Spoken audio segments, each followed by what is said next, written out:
Magandang araw! Nag-request nga yung bunso kong anak at gusto nga daw niya ng tosino yung baon niya sa school. Kaya naman, kalahating kilo yung binili ko para si mister, ito na rin yung baon niya. At dinagdagan ko na nga lang ng ilang perasong hotdog para may pang-almusal din sila. Dahil nga yung anak ko nauumay na dahil nga araw-araw ang ulam namin ay isda tsaka gulay. Madalang na nga kasi ako mamili ng karneng baboy. Mamili man ako ng karne, manok ang binibili ko. At dahil nga madami kaming natirang kanin na lamig kagabi, kaya ito isasangag ko na lang para hindi naman sayang. At ito na nga lang yung aalmusalin nila at yung bagong lutong kanin, yun na lang ipapambaon ni Mister tsaka ni Bunso sa school. At yung panganay ko naman kasi ngayon, ipanghapon ang pasok niya at exam lang nila ngayon. At ito naman, mga bandang 2:00 na ng hapon at nakakaramdam na nga ako ng gutom at hindi nga ako nananghalian. At iluluto ko na nga lang kako itong pasta noodles na kalahating kilo. Dahil meron nga ako natirang spaghetti sauce nung linggo. At pagka ganyang may natitira nga ako, nilalagay ko sa freezer para hindi masira. At namoy-amoy ko pa nga yan kung okay pa at ayos pa naman pala. At papakuluan ko na nga lang yan habang nagpapakulo rin ako ng tubig para doon sa pasta noodles. At yan nga pinaglagyan ko, nilagyan ko ng kaunting tubig at sinimot ko at sayang naman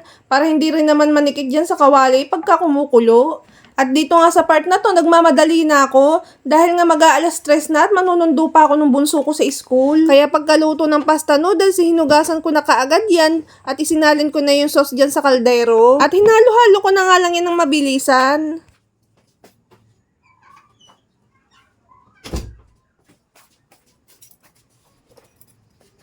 At ito naman, mga bandang 5:00 na ng hapon, magluluto naman ako ng ginisang bagoong. Dahil naisip ko ang iluto doon sa okra, tsaka sa talong, ilalaga ko na lang at papartneran na lang namin ng sausawang bagoong. Meron naman akong stock na bagoong alamang sa ref, kaso nga ayaw naman ni Mister pagka yun yung sausawan.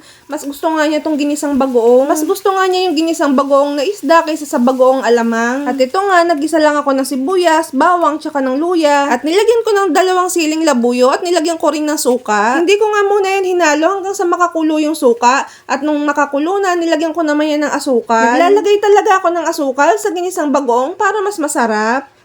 At pagkatapos ko nga sa ginisang bagoong, naglaga na rin ako ng okra at saka ng talong. At nakita nyo ba yung piniritong isda ko? Hindi yan sunog Dahil yung ginamit ko ngang mantika, dyan yung pinagprituhan ko ng turon kahapon at may asukal nga yun.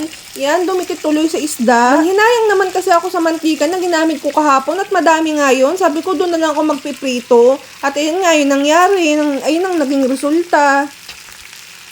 Pero mukhang masarap pa rin naman, di ba? Ito ang aming simpleng panghapunan. Ulam ideas ngayong araw ng Martes.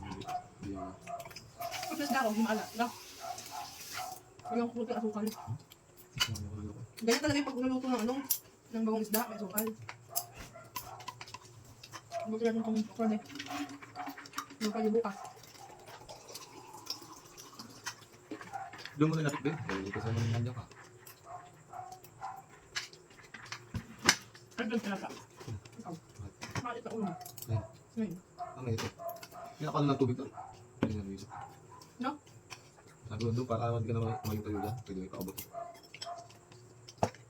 Tapos ako mga